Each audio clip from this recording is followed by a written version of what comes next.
وأحبابه وأحبائه أجمعين إلى يوم الدين.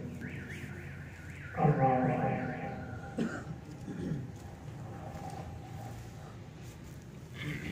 أعوذ بالله السميع العليم من الشيطان الرجيم. بسم الله الرحمن الرحيم.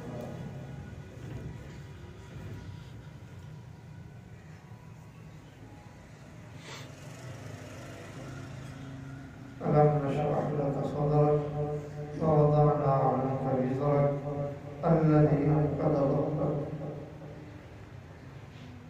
ورفعنا لك ذكرك فإن مع العسر يسرا إن مع العسر يسرا فإذا فرغت فانصب إلى ربك فارغب.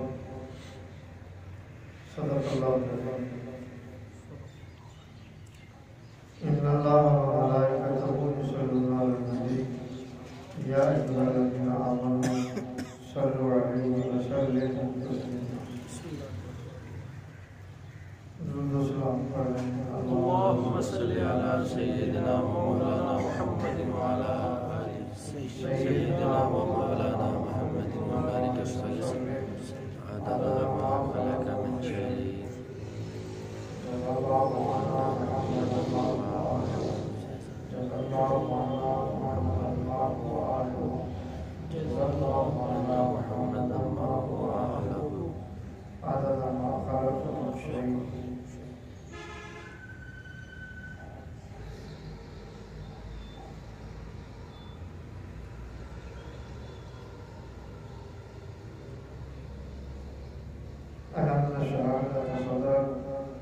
ألم نشرح اے محمد صلی اللہ علیہ وسلم کیا نہیں کھول دیا ہم نے لکا تمہارے خاطر صدرک تمہارا سینہ ووضعنا عنک وزرک ووضعنا اور اتار دیا ہم نے عنک تم پر سے وزرک کا بوجھ تمہارا الذی انقض ظہرک الذی وہ بوجھ جو انقض توڑے دے رہا تھا ظاہرہ کا تمہاری کمر ورفعنا لک ذکرک ورفعنا اور بلند کر دیا ہم نے لکا تمہاری خاطر ذکر کا تمہارا ذکر فإن مع العسر یسرا فإن تو بے شک مع العسر مشکل کے ساتھ یسرا آسانی بھی ہے إن مع العسر یسرا إن یقیناً مع العسر مشکل کے ساتھ یسرن آسانی بھی ہے فَإِذَا فَرَغْتَ فَانْصَبْ فَإِذَا پھر اب جب کہ فرغت فارغ ہو چکے ہو فَانْصَبْ تو تم اللہ کے ذکر میں لگ جاؤ وَإِلَىٰ رَبِّكَ فَارْغَب وَإِلَىٰ رَبِّكَ اور اپنے رب کی طرف فارغب دل کو لگائے رکھو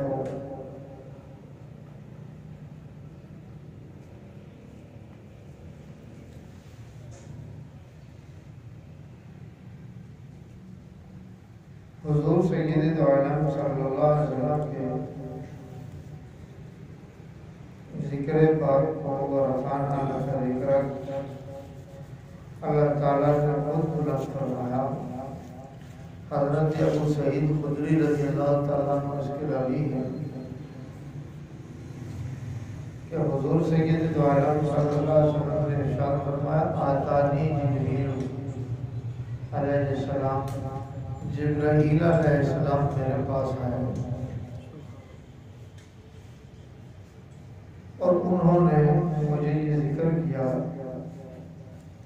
کہ اللہ تعالیٰ دریافت فرماتے ہیں کہ میرے محبوب ہم نے آپ کی شان کو کس طرح اور کتنا بلند کیا.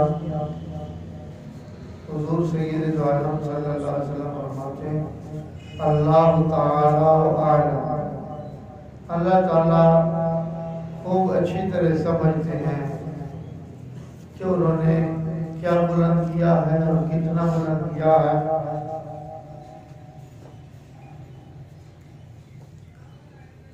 پھر ارشاد محبوب کائنات صلی اللہ علیہ وسلم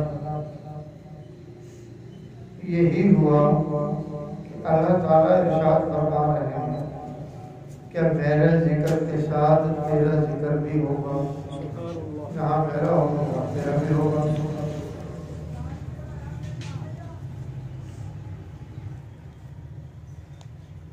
بہت سے اہل دل مفسرین نے یہ دعویٰ کیا ہے کہ قرآن مجید فرقان حمید جو ہے وہ حضور سید عالم صلی اللہ علیہ وسلم کی نعت ہے، سب کی تعریف میں ہے، سارے کا سارا قرآن مجید۔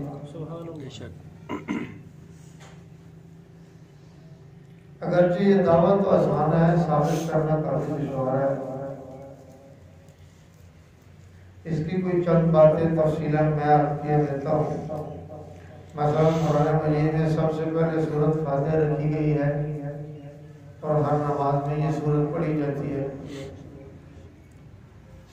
بسم اللہ پڑھ کر آدمی شروع ہو جاتا ہے الحمدللہ رب العالمین، اللہ تعالیٰ کی حمد اور تعریف، الرحمن الرحیم اللہ کی مہربانی کی،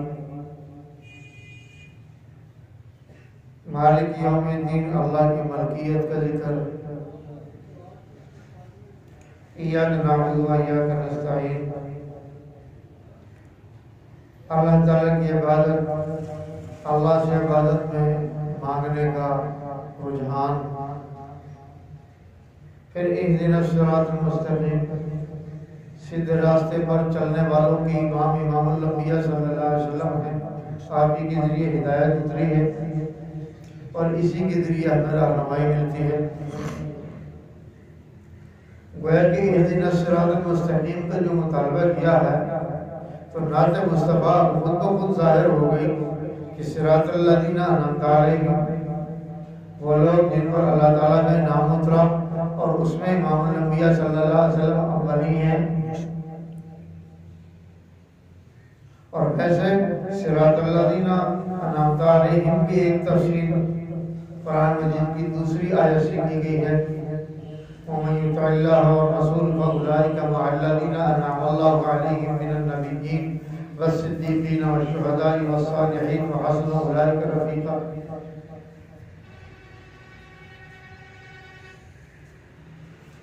تو غیر المغضوب علیہم ولا الضالین میں جو گمراہ ہیں وہ یہود ہیں،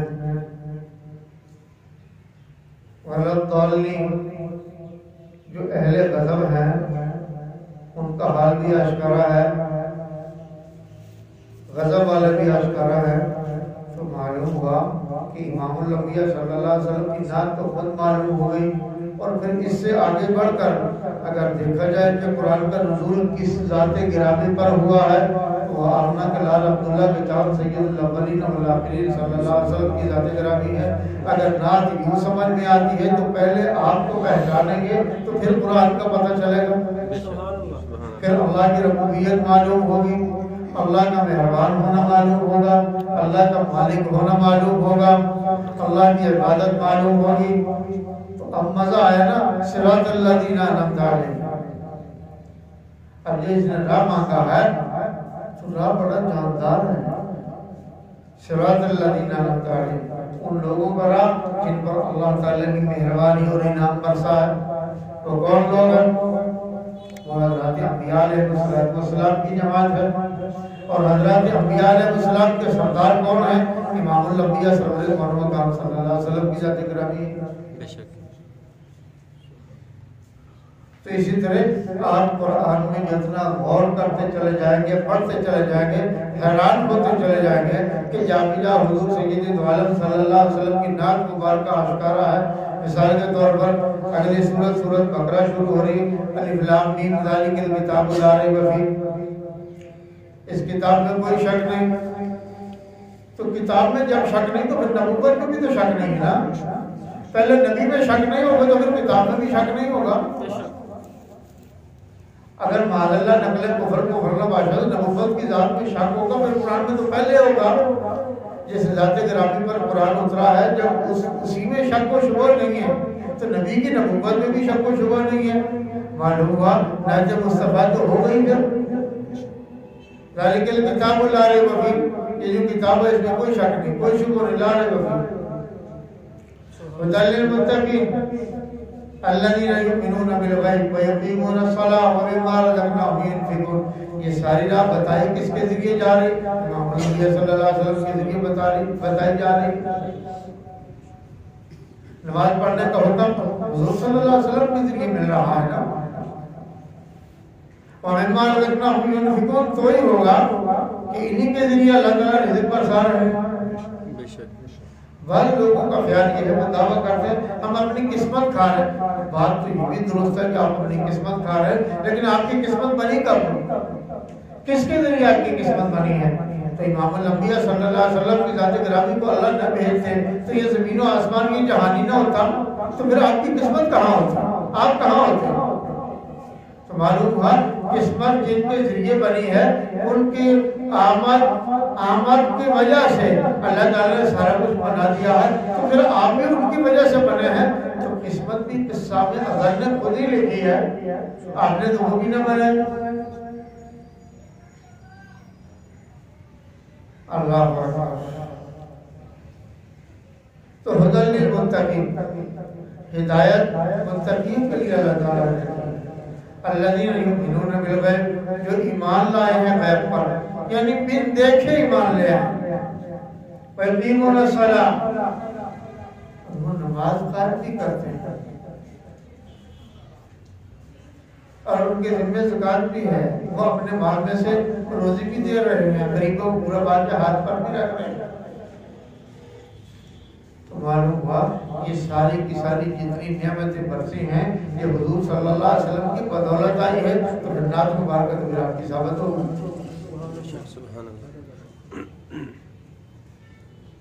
رہا آخرت پر یقین، وبالآخرۃ ہم یوقنون، تو آخرت پر ایمان اور یقین تو ہی ہوگا جب یہ راہ ہوگا اور بات ہوگی. تو معلوم ہوا کہ اللہ تعالیٰ نے محمود پاک صلی اللہ علیہ وسلم کے مرتبے جو بلند کی ہے، شان جو بلند کی ہے، اللہ تعالیٰ نے خود ہی ارشاد فرمایا اپنے محبوب پاک صاحب الاولاد صلی اللہ علیہ وسلم کو، میرے محبوب میرے ذکر کے ساتھ پھر تیرا بھی ذکر ہوگا. تو معلوم ہوا جنہوں نے یہ دعویٰ کیا ہے تو اپنے دعوے میں سچے ہیں. اس کی کچھ حقیقت تھوڑی سی میں نے آپ کے سامنے ظاہر کر دی ہے. تو کس طرح جب مومنات حضور صلی اللہ علیہ وسلم کے ذکر خیر کو پڑھتے ہیں، اللہ تعالیٰ کے 99 نام کو پڑھتے ہیں، پھر حضور صلی اللہ علیہ وسلم کے 99 نام بھی ساتھ میں آ جاتے ہیں. نماز پڑھنے لگتے ہیں، پھر اللہ کی حمد و ثنا کی تو صورت ملائی، جو اللہ نے چاہا جو اتارا وہ اس نے پڑھا، پھر تحیات میں بیٹھا، پھر سلام پڑھا، پھر درود پڑھا، پھر سب مومنین کے لیے دعا مانگی، سلام پھر دیا. معلوم ہوا مومنین کے لیے دعا تو پہلے اس نے مانگی ہے، ذکر خیر تو پھر ہو گیا. اذان پڑھی، ذکر خیر آ گیا، تکبیر ہوئی، اذان ذکر خیر آ گیا. اور قرآن میں اللہ تعالیٰ نے ارشاد فرمایا یا ایھا الرسول یا ایھا النبی یا ایھا المزمل یا ایھا المدثر. یہ ساری نعت مصطفیٰ ہے. اللہ نے اپنے ذکر کے ساتھ اپنے محبوب پاک صاحب الاولاد صلی اللہ علیہ وسلم کی ذکر خیر کو ملا دیا. اللہ اکبر. تو بہت سی جگہوں پر حضرات انبیاء علیہ السلام کا ذکر خیر آپ پڑھتے ہیں، ان کی دعوت کا پڑھتے ہیں، ان کی محنت کا پڑھتے ہیں، ان کی پریشانیوں کا آپ پڑھتے ہیں. تو یہ سارے کے سارے دلاسے ہیں امام الانبیاء صلی اللہ علیہ وسلم کی ذات گرامی کو کہ میرے محبوب دوسرے انبیاء جو اس حال سے گزرے ہیں تو پھر آپ بھی برداشت کرو. گویا کہ ان کے واقعات کو بیان کر کے اللہ تعالیٰ نے اپنے محبوب پاک صاحب الاولاد صلی اللہ علیہ وسلم کے حوصلے کو بڑھایا ہے کہ میرے محبوب دعوت دینے میں انہوں نے بھی بہت تکلیف اٹھائی ہے. اندازہ کیا میرے محبوب اگر آپ پر تکلیف ہے تو پھر آپ بھی برداشت کر لیں، آپ کا حوصلہ بھی بلند رہنا چاہیے. تو اب بات آپ کے سمجھ میں آ گئی ہوگی کہ برکات اللہ کا ذکر ہے. محبوب پاک صلی اللہ علیہ وسلم ہم نے تیرے ذکر کو یوں بلند کیا ہے. تو حضور صلی اللہ علیہ وسلم کو جو جبرائیل امین نے آ کر پوچھا، اللہ تعالیٰ پوچھتے ہیں کہ میرے محبوب ہم نے تیرا ذکر ہم نے تجھے کیسے بلند کیا ہے، تیرے ذکر کو کیسے بلند کیا ہے؟ تو آپ نے یہ نہیں ارشاد فرمایا میں جانتا ہوں، آپ نے ارشاد فرمایا اللہ تعالی اعلم، اللہ اس کو خوب جانتے ہیں، بہتر جانتے ہیں کیا کچھ اللہ تعالیٰ نے کیا ہے۔ تو نتیجہ کیا نکلا؟ نتیجہ یہ نکلا کہ حضور صلی اللہ علیہ وسلم کے ذکر پر اللہ تعالیٰ نے خود ہی ارشاد فرمایا کہ جبرائیل جا کر میرے محبوب کو اس بات کی بشارت دے دو کہ جہاں میرا ذکر ہوگا وہاں میں تمہارا بھی ذکر ہوگا۔ سبحان اللہ۔ اللہ سبحانہ و تعالیٰ ہمیں ہر حال میں اپنی حمد بیان کرنے کی توفیق دے، اپنے ذکر کی توفیق دے، اپنی حمد کی توفیق دے، اور حضور سید عالم صلی اللہ علیہ وسلم کی ذات گرامی پر درود و سلام پڑھنے کی توفیق دے، اور اتباع سنت کی توفیق بخشے۔ کتاب و سنت پر چلنا میرا اللہ ہمارے لیے، پوری امت کے لیے آسان کر دے۔ سبحان ربک رب العزت عما یصفون۔